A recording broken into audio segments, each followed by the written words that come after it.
23 तारीख के दिन मंगलवार का अवसर द्वितीया तिथि है, दूसरा नवरात्र है, भगवती ब्रह्मचारिणी की आराधना करने का अवसर है।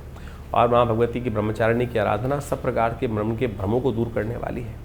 इस दिन ग्रहों का योग भी समझ लीजिए, 23 तारीख को जो ग्रहों का योग बन रहा है वो एक परिवर्तन की तरफ ले जा रहा है, और ये परिवर्तन आने वाले कुछ समय अक्टूबर के पूरे महीने में आपकी राशि में आपको देखने को मिलेगा।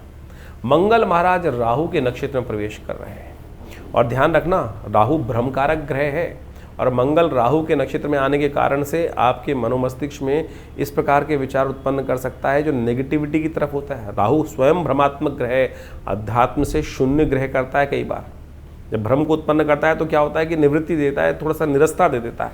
और पुरुषार्थ में मंगल पुरुषार्थ का स्वामी है, और वहाँ भाग्य में बैठकर निरस्ता यदि आ गई तो आपके भाग्य को सुला देगा। ध्यान रखना पड़ेगा। शनि के मंगल का षडाष्टक योग चल रहा है, सूर्य के साथ में सप्तम भाव में बैठकर शनि महाराज के साथ समसप्तक योग बना रहे हैं। और ऐसे में यदि आपने धर्म का, परमात्मा का सहारा भी छोड़ दिया तो फिर आपकी राशि के दृष्टिकोण से ये 7.5 का अंतिम पीरियड कहीं ना कहीं नेगेटिव हो सकता है। भगवती की आराधना, भगवान का सानिध्य अवश्य, धर्म कार्य में लगने से किस्मत जागेगी। इस बात का ध्यान रखना, राहु के भ्रम से बचा के रखना अपने आप को, नहीं तो ये अक्टूबर का महीना दिवाली है, कहीं ना कहीं आपको भ्रम में फंसाकर कहीं ना कहीं आपके भाग्य के दरवाजे बंद कर सकता है। राहु पूरी तरह से, मंगल जो है ना वो राहु के सदृश्य हो जाएंगे नहीं तो उसमें ध्यान रखने की आवश्यकता है। एक काम करें, आपके लिए बड़ा अच्छा रहेगा कि हनुमान जी के नित्यपति आराधना करें, कि हनुमान जी ही भूत को भगा सकते हैं। जहाँ हनुमान जी का नाम लिया जाता है ना वो भूत भाग जाते हैं, और राहु एक तरह से भूत ही है जो काला प्रभाव उत्पन्न कर रहा है। तो ऐसे में हनुमान जी की सुंदर आराधना नित्यपति करने का प्रयास करें। मंगलवार का अवसर है, हनुमान जी का पूजन करें, हनुमान जी को चोला चढ़ाएं, भगवती ब्रह्मचारिणी देवी की आराधना करें।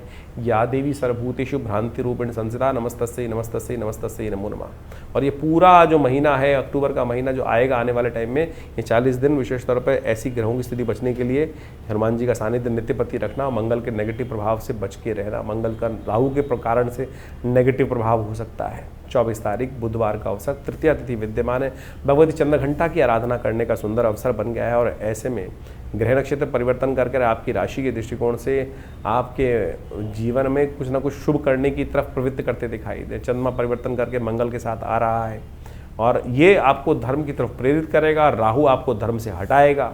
तो ऐसे में ध्यान रखने की आवश्यकता है।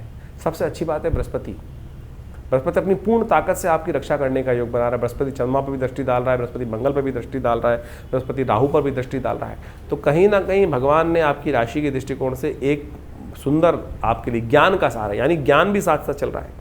इस वक्त आप हमारे को सुन रहे हैं, हम रास्ते में डाल रहे हैं, यही ज्ञान का बृहस्पति का प्रभाव है। गुरु यही कर सकते हैं कि आपको सही दिशा पे ले जाने के लिए इशारा कर सकते हैं, रास्ता दिखा सकते हैं।